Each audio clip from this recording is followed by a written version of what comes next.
شیطان بعض لوگوں کے ذہنوں میں یہ وسوسہ ڈالتا ہے کہ میں تو دین کے قریب ہو رہا ہوں، اللہ کے قریب ہو رہا ہوں، اور مجھ پر آزمائشیں کیوں آ رہی ہیں؟ سنو سبحان اللہ، اللہ کے حبیب علیہ الصلوۃ والسلام کی کیا شان ہے۔ اعلیٰ حضرت ایسے ہی نہیں کہتے کہ میں نثار تیرے کلام پر، ملی یوں تو کس کو زبان نہیں، وہ سخن ہے جس میں سخن نہ ہو، وہ بیان ہے جس کا بیان نہیں۔ میرے آقا نے کم و بیش 1450 سال پہلے یہ مسئلہ سالو کر دیا۔ حضرت سیدنا سعد بن ابو وقاص رضی اللہ تعالیٰ عنہ فرماتے ہیں کہ میں نے عرض کی یا رسول اللہ صلی اللہ تعالیٰ علیہ وسلم، سب سے زیادہ مصیبتیں کن لوگوں پر ہیں؟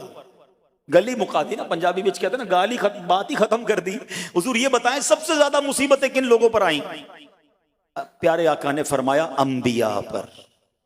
اللہ اکبر، اللہ کے سب سے قریب تو انبیاء ہیں نا، انبیاء پر، پھر ان لوگوں کے بعد جو لوگ بہتر ہیں، پھر ان کے بعد جو بہتر ہیں۔ سنو اب اگلا جملہ، بندے کو اپنی دینداری کے اعتبار سے مصیبت میں مبتلا کیا جاتا ہے۔ اگر وہ دین میں سخت ہوتا ہے اس کی آزمائش بھی سخت ہوتی ہے، اگر وہ دین میں کمزور ہوتا ہے تو اللہ عز و جل اس کی دینداری کے مطابق اسے آزماتا ہے۔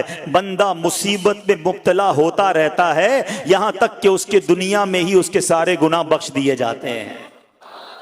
گویا اللہ کی یہ رحمت ہے کہ بندہ بڑا نیک ہو رہا ہے، رب چاہتا ہے کہ اس بندے پر آزمائش بھیجوں، میرا نیک بندہ صبر کرے، اس کے گناہ معاف ہو جائیں اور میرے پاس آئے تو اس کو جنت میں داخل کر دوں۔ اللہ اکبر۔ اے پیارے اسلامی بھائیو، یاد رکھنا، اب جو میں نے ایک سوال قائم کیا تھا نا کہ یار میں تو دین کے قریب، میں تو اللہ کے قریب ہونے کی کوشش کر رہا ہوں اور ایک کے بعد ایک آزمائش آ رہی ہے، یہ کیا ہے؟ اب ایک اور حدیث سن لو، سبحان اللہ۔ حضرت سیدنا انس رضی اللہ تعالیٰ عنہ سے روایت ہے، سرکار والا تبار، ہم بے کسوں کے مددگار، شفیع روز شمار، دو عالم کے مالک و مختار صلی اللہ تعالی علیہ وآلہ وسلم نے فرمایا، جب اللہ عز و جل کسی بندے سے محبت فرماتا ہے، سننا ذرا غور سے، اللہ عز و جل جب اپنے کسی بندے سے محبت فرماتا ہے یا اسے اپنا دوست بنانے کا ارادہ فرماتا ہے تو اس پر آزمائشوں کی بارش فرما دیتا ہے۔ اللہ کریم اس پر محبت بھی فرما رہا ہے اور آزمائشیں بھی بھیج رہا ہے۔ دوست پر آزمائشیں کون بھیجتا ہے؟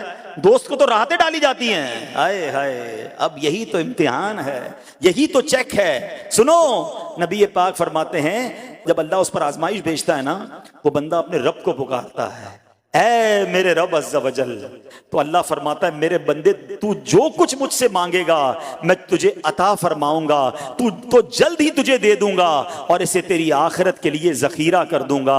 سبحان اللہ۔ یعنی اللہ والوں کو آزمایا جاتا ہے، ان کے درجات بلند کیے جاتے ہیں، ان کے گناہ معاف کیے جاتے ہیں۔ تو اے میرے پیارے اسلامی بھائیوں، کبھی بھی یہ ذہن میں خیال مت لانا کہ یار میں دین میں قریب آ رہا ہوں، میری آزمائشیں بڑھ رہی ہیں، سمجھ لو امتحان شروع ہو گیا ہے، ٹیسٹ شروع ہو گیا ہے، اب اس ٹیسٹ میں مجھے کامیاب ہونا ہے اور اللہ کے مزید قریب جانا ہے۔ زندگی میں جو گناہ ہو گئے ہیں یہ میرے گناہوں کا انشاءاللہ کفارہ بن جائے گا، میرے درجات کی بلندی کا سبب بن جائے گا۔ اللہ سے عرض کرنا، اے مولا میں تیری رضا پر راضی، میں تیرے فیصلوں پر راضی، اب تک جو دیا تھا تو نے دیا تھا، یہ سب کچھ تیرا ہے، اے رب جب تو واپس لے گا میں اس پر راضی۔ جب یہ ثابت قدمی نصیب ہو گئی، پھر دیکھو غیب کے خزانوں سے کیسا آپ کے دل پر سکینہ اترے گا، پھر کیسا آپ پر رحمتوں کا نزول ہوگا۔ تو اے میرے پیارے اسلامی بھائیوں، مصیبتیں آ چکی اور آنے بھی والی ہیں، پہلے ذہنی طور پر تیار رہنا، مگر صبر کرنا۔ یہ چند دنوں کی، چند گھنٹوں کی، چند لمحوں کی مصیبت ہے، مگر یہ تمہارے درجات کو بلند کر دے گی۔ رب کریم صبر کرنے والوں کو پسند فرماتا ہے۔